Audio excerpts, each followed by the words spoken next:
Dear students of class 11th, अस्सलाम वालेकुम रहमतुल्लाहि व बरकातहू।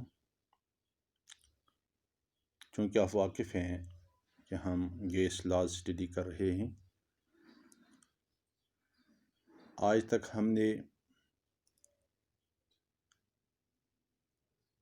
कुछ इम्पॉर्टेंट लॉज डिस्कस किए, जिसमें Boyle's law, Charles law, Gay Lussac's law और एनाटोनियस लॉ, एवोगैड्रोस लॉ और इसके अलावा एक अहम चीज़ जो हमने डिस्कस की, that was ideal gas equation, जिसकी एक फॉर्म हमने देख ली, P1 V1 by T1 is equal to P2 V2 by T2, और इसकी एक और फॉर्म है PV is equal to N or T, where N is the number of moles and R is the gas constant, जिसे हम universal gas constant कहते हैं।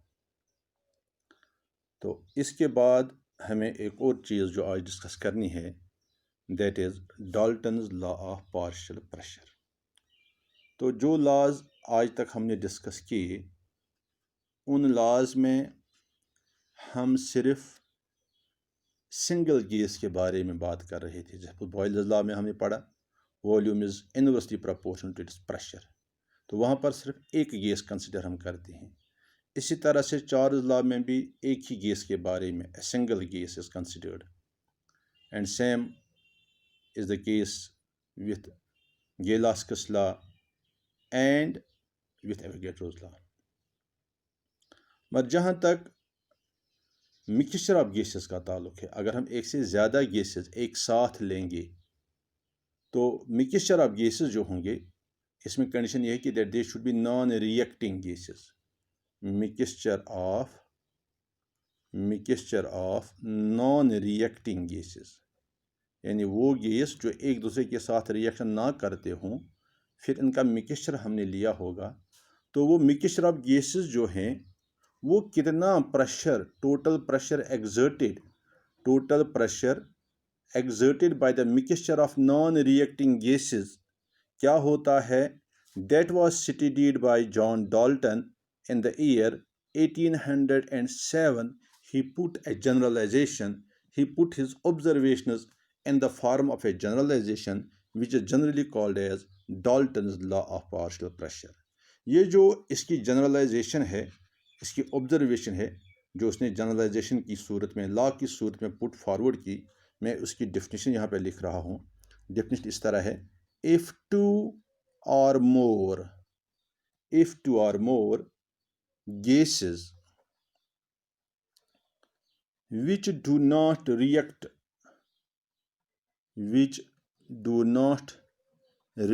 chemically, that means we do not undergo any chemical reaction, are enclosed in a vessel,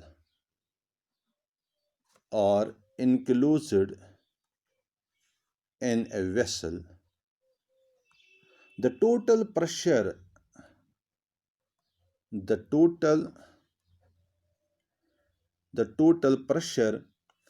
exerted by the gaseous mixture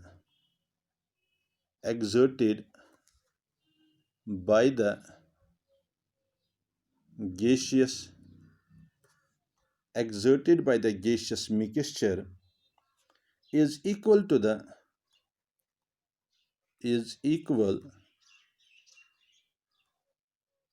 the sum of all the pressures, sum of all the partial pressures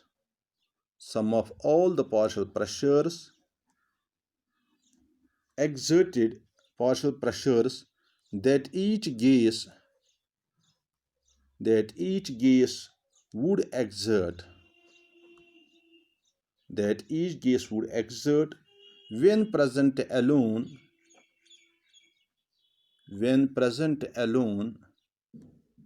in the same vessel,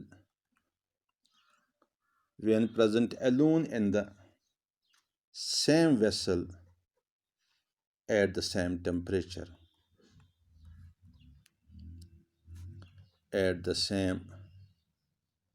temperature.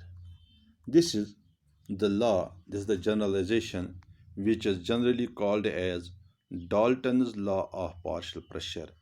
एक बार फिर से देखिए, if two or more gases which do not react chemically are enclosed in a vessel, that the total pressure exerted by the gaseous mixture is equal to the sum of all the partial pressures that each gas would exert when present alone in the same vessel at the same temperature. इसका मतलब हुआ यहाँ पर जो term हमने partial pressure इस्तेमाल की है, पार्शियल प्रेशर, ये simply it is the pressure exerted by the pure gas when present in a vessel, in the same vessel in which we had to put the mixture of gases. मिसाल के तौर पर इस तरह आप समझेंगे, हमारे पास ये वेसल है,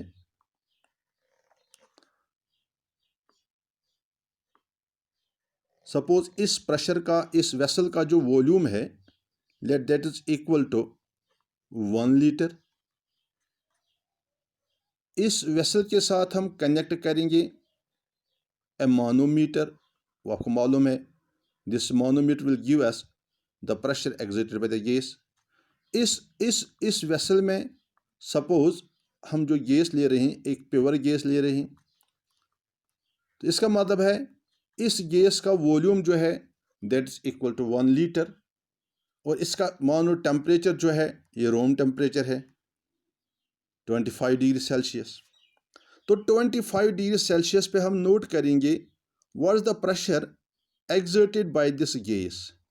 तो ये जो गैस प्रेशर एक्सर्ट करेगा that will be given by the manometer, and you know it will be equal, the pressure exerted by the gas will be equal to the difference in the heights of the mercury in the two columns of the manometer. मान लो suppose यहाँ पर ये जो difference है, ये height है, this is the difference in the height in the mercury column. तो मान लो it is suppose 50 mm mercury. अब क्या करेंगे, हम इतना ही बड़ा वेसल लेंगे या यही वेसल लेंगे, इसी वेसल में हम अब एक और गैस लेंगे. पहले एक गैस लिया था, अब दूसरा गैस लेंगे इसी 1 लीटर वेसल में. Suppose this is vessel having volume equal to 1 litre, या अलग वेसल भी लेंगे जिसका वॉल्यूम इतना ही होगा. इसमें हम एक गैस लेंगे, दूसरा गैस लेंगे इसी टेम्परेचर पे 25 डिग्री सेल्सियस पे, और फिर इस वेसल में जो गैस है, इस गैस का भी हम प्रेशर नोट कर लेंगे, ये कितना प्रेशर एक्सर्ट करता है. सपोज जितना गैस हमने इस वेसल में लिया है, ये जो प्रेशर एक्सर्ट करेगा let that is equal to 100 mm. इस तरह से let this is the difference in the height of the mercury column, difference let this is 100 mm Hg. तो अब अगर हम क्या करेंगे, अब अगर हम यही गैस, ये दो गैसेस जो हमने अलग अलग लिए, अलग अलग से हमने इनका प्रेशर नोट कर लिया. ये जो प्रेशर यहाँ पर 50 mm है, ये तो पार्शियल प्रेशर है because of this gas, let it is gas A, so its partial pressure let is represented by PA. तो PA जो यहाँ पर है it is equal to 50 mm. और इसी तरह से दूसरा गैस जो है let it is gas B, तो इसका पार्शियल प्रेशर जो होगा that will be PB and let that is equal to 100 mm. अब अगर हम क्या करेंगे, इन दोनों गैसेस को इसी वेसल में, इतनी ही बड़ी वेसल में जिसका वॉल्यूम यही 1 लीटर होगा, 1 लीटर वेसल में अब अगर हम इन दो गैसेस का मिक्सचर लेंगे, दोनों गैस लेंगे ए बी और बी, दोनों गैसेस एक ही वेसल में लेंगे जिसका वॉल्यूम इतना ही 1 लीटर है, और फिर इस मिक्सचर ऑफ गैसेस को, इसका प्रेशर अगर हम नोट कर लेंगे इस वक्त, ये ध्यान में रखें कि इनका टेम्परेचर और प्रेशर जो है, टेम्परेचर जो है वो एक जैसा होना चाहिए, क्योंकि हम कैलकुलेशन कर रहे हैं, मेजर कर रहे हैं प्रेशर एट रूम टेम्परेचर. यहाँ पर भी वॉल्यूम 1 लीटर है और टेम्परेचर जो है, टेम्परेचर इज़ 25 डिग्री सेल्सियस. इस पे अगर हम नोट करेंगे what will be the pressure of the mixture of this gases, it is gas A plus gas B. Here it was only one gas A, here it was only one gas B. Now we have mixture of gases in this vessel, it is gas A plus gas B. So the total pressure exerted by this gaseous mixture will be now equal to the total pressure or total sum of the partial pressures of the two gases. यानी जितना pressure gas एक exert करता है 50 mm और gas भी 100 mm, इसका मतलब है डाल्टन्स लॉ के मुताबिक ये जो मिक्सचर ऑफ गैसेस है इसका total pressure will be equal to PA plus PB, that will be equal to 50 plus 100, that is 150 mm.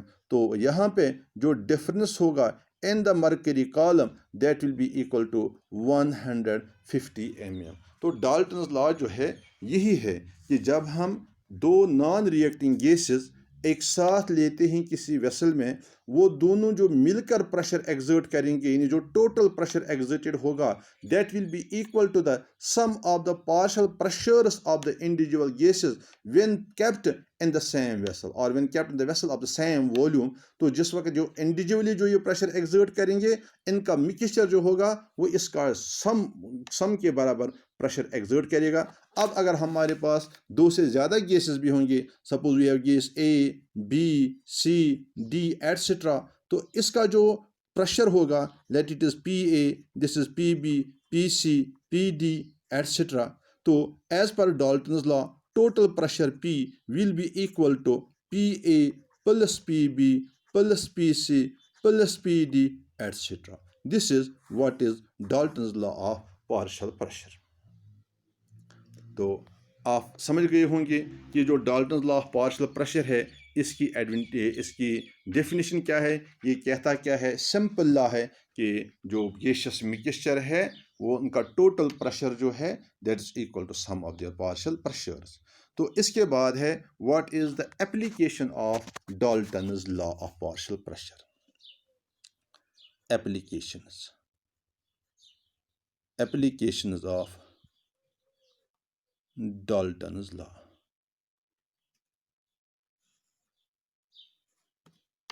सबसे पहली एप्लीकेशन जो है in the determination of pressure of dry gas. पहली एप्लीकेशन इसकी ये है that we are able to find out the pressure of dry gas. यानी dry gas जो है ये कितना प्रेशर एक्सर्ट करेगा. तो इसके लिए पहले आपको ये समझना होगा कि हम टर्म ड्राई गैस क्यों यहाँ पर इस्तेमाल कर रहे हैं. एक्चुअली हमारे पास जो गैसेस हैं, जब हम गैसेस प्रिपेयर करते हैं लेबॉर्ट्री में, आपने किए भी होंगे, तो बहुत सारे गैसेस ऐसे हैं जो हम कलेक्ट करते हैं ओवर वाटर. मिसाल के तौर पर ऑक्सीजन गैस जो है that is collected over water. इसी तरह से हाइड्रोजन गैस जो है that is collected over water. तो जनरली वो gases which are lighter than water, lighter than air rather, those gases are generally collected over water. तो उसके बरक्स जो हेवियर गैसेस होते हैं जैसे कार्बन डाइऑक्साइड है वो तो ऐसे ही कलेक्ट किया जाता है गैस जार में. तो वाटर पे जब हम गैस कलेक्ट करते हैं, आपने देखा होगा जिस वेसल में हम रिएक्शन करा रहे हैं उस वेसल से हम एक डिलीवरी ट्यूब ला रहे हैं. That delivery tube is immersed in A trough of water और उस ट्रफ ऑफ वाटर में हम एक बिहायु शेल्फ रखते हैं. आपने ये एक्सपेरिमेंट लेबॉर्ट्री में बहुत बार किया होगा. बिहायु शेल्फ रखते हैं, उस बिहायु शेल्फ के ऊपर हम एक जार रखते हैं जिसमें पानी होता है. तो फिर जब हम गैस प्रिपेयर करते हैं, रिएक्शन जब होती है तो ये गैस जो है इस डिलीवरी ट्यूब से होते हुए इस गैस जार में चला जाता है. गैस जार में पानी होता है तो ये पानी के थ्रू ये गैस जो है ऊपर जाता है तो पानी जो है वो नीचे चला आता है. इसको हम कहते हैं अपनी केमिस्ट्री की लैंग्वेज में कि यहाँ पर जो गैस हमने कलेक्ट किया it has been collected by downward displacement of water. Downward displacement of water. अगर आपने लेबॉर्ट्री में 9th या 10th क्लास में प्रिपरेशन ऑफ ऑक्सीजन गैस की होगी तो वहाँ पर आपने इसी तरह से ऑक्सीजन गैस को प्रिपेयर किया होगा by downward displacement of water. अब देख लीजिए जो गैस वाटर में से गुजरकर गैस जार में आ गया तो ये गैसेस जो हैं ये अपने साथ वाटर वेपर्स भी ले रहे हैं. यानी इसका मतलब हुआ यहाँ पर जो गैस जमा हो रहा है that gas contains in it gas plus water vapours. इसमें वाटर वेपर भी होते हैं और गैस भी होता है। इस तरह से जो ये गैस यहाँ पर हमें कलेक्ट हो रहा है, ये गैस जो होता है ये ड्राई नहीं होता है, but it is a moist gas, क्योंकि इसमें गैस के साथ साथ वाटर मॉलिक्यूल्स भी होते हैं, मॉइस्ट गैस। तो जब ये मॉइस्ट गैस है, इसमें गैस भी है और वाटर वेपर्स भी हैं, तो इसका मतलब ये हुआ कि जो टोटल प्रेशर ये गैस एग्जर्ट करेगा, उस गैस में वाटर वेपर्स का भी हिस्सा होगा, उस प्रेशर में वाटर वेपर्स का भी हिस्सा होगा। यानी total pressure exerted will be equal to the sum of the pressure of the gas plus sum of the pressure exerted by the water vapours. जो ये वाटर वेपर्स प्रेशर एग्जर्ट कर रहे हैं, इसको हम कहते हैं एक्वस टेंशन। एक्वस टेंशन, इसका मतलब ये हुआ कि जो प्योर गैस है उसका प्रेशर जो होगा, वो यहाँ पर जो टोटल प्रेशर एग्जर्टेड है, total pressure minus aqueous tension जो होगा, that will be equal to pressure of the dry gas. तो जनरली हम क्या करते हैं, जब हम जार में गैस कलेक्ट कर रहे हैं, फिर हम इस गैस को इस पानी के ट्रफ में या पानी के किसी जार में इस तरह से बैलेंस कर रहे हैं कि जो बाहर की रीडिंग है गैस जार में और अंदर की लेवल जो है, इस तरह से बाहर का जो पानी है और जो अंदर पानी की लेवल है वो एक जैसी होनी चाहिए। इस तरह से हमें गैस जार बैलेंस करना है कि गैस जार के अंदर जो गैस है और पानी जो है, पानी के अंदर वाली लेवल और बाहर वाली लेवल एक जैसी होनी चाहिए। तो उस वक्त आपको मालूम है कि इस गैस जो गैस जार के अंदर गैस है, वो जो प्रेशर एग्जर्ट कर रहा है, that pressure is equal to atmospheric pressure. जैसे आपने बैरोमीटर में देखा कि बैरोमीटर जो है उसमें जो मरकरी कॉलम जो होता है, मरकरी कॉलम जब रुक जाता है, जब मरकरी नीचे आने से रुक जाता है, उसकी वजह यह होती है कि जो बाहर जो मरकरी पे जो प्रेशर एग्जर्ट हो रहा है वो इस मरकरी कॉलम के प्रेशर के बराबर हो रहा है, इसीलिए लेवल कांस्टेंट रहती है। इसी तरह से इस गैस जार में अंदर वाली लेवल और बाहर वाली लेवल जब बराबर होगी, उसका मतलब ये हुआ कि जो एयर एटमॉस्फेयर जो प्रेशर बाहर वाले पानी पे एग्जर्ट कर रहा है, एयर जो प्रेशर एग्जर्ट कर रहा है, वही प्रेशर गैस इस गैस जार के अंदर एग्जर्ट कर रहा है। इसका मतलब ये हुआ कि अंदर वाला प्रेशर और बाहर वाला प्रेशर एक जैसा है, क्योंकि बाहर जो प्रेशर है वो हम जानते हैं दैट इज एटमॉस्फेरिक प्रेशर। तो इस तरह से गैस जो अंदर प्रेशर एग्जर्ट कर रहा है, that is once again equal to atmospheric pressure. तो इस तरह से हमें मिक्सचर ऑफ गैस का प्रेशर पता चल जाता है। अब अगर हमें पता होगा what is the aqueous tension, what is the aqueous tension, उस एक्वस टेंशन को हम सब्ट्रैक्ट करेंगे from the total pressure of the gas, we will get the pressure of the dry gas. If total pressure is represented bye P, total pressure is represented by P, and pressure of the dry gas is represented by P dash, and pressure of an aqueous tension is represented by small p, then total pressure is equal to P dash plus P. P dash is the pressure of dry gas. That means from this relation we will get P dash is equal to P minus P. There's total pressure minus aqueous tension. That is pressure of dry gas is equal to total pressure P total, इस तरह से लिख सकते हैं P total और total और pressure of the moist gas minus aqueous tension. तो इस तरह से हम ड्राई गैस का पार्शियल प्रेशर ड्राई गैस का प्रेशर कैलकुलेट कर सकते हैं with the help of Dalton's law. इसी तरह से हम अगर हमारे पास मिक्सचर ऑफ गैसेस होगा, तो मिक्सचर ऑफ गैसेस से हम partial pressure of the gas भी कैलकुलेट कर सकते हैं। ये दूसरी एप्लीकेशन है, calculation of partial pressure of a gas.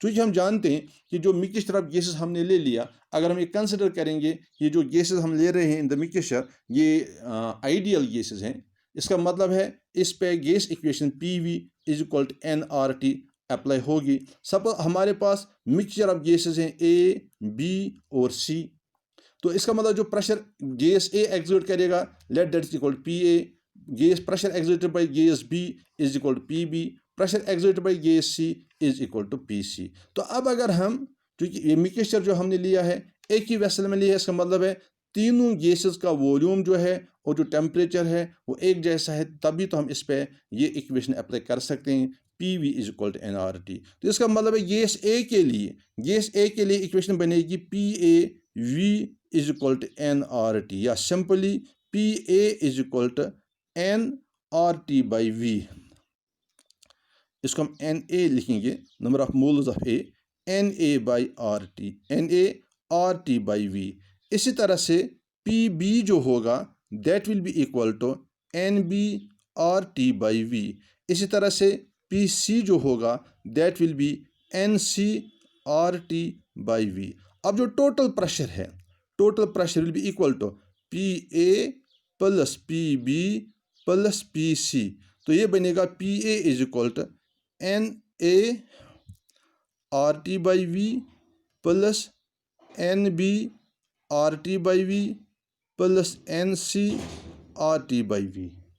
तो RT/V अगर हम कॉमन रखेंगे तो P will be equal to, total pressure P will be equal to RT/V into Na plus Nb plus Nc।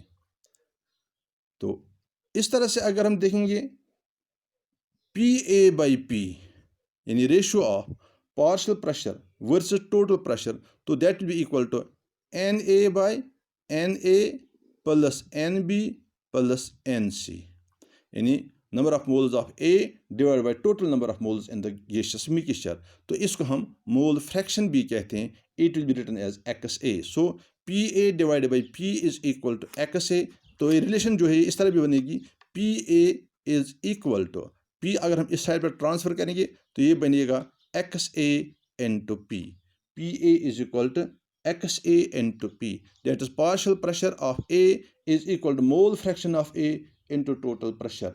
इसी तरह से हम गैस B का पार्शियल प्रेशर कैलकुलेट कर सकते हैं, इसी तरह से गैस C का पार्शियल प्रेशर कैलकुलेट कर सकते हैं। तो रिलेशन हमारे लिए बनेगी partial pressure of a gas is equal to mole fraction into total fraction.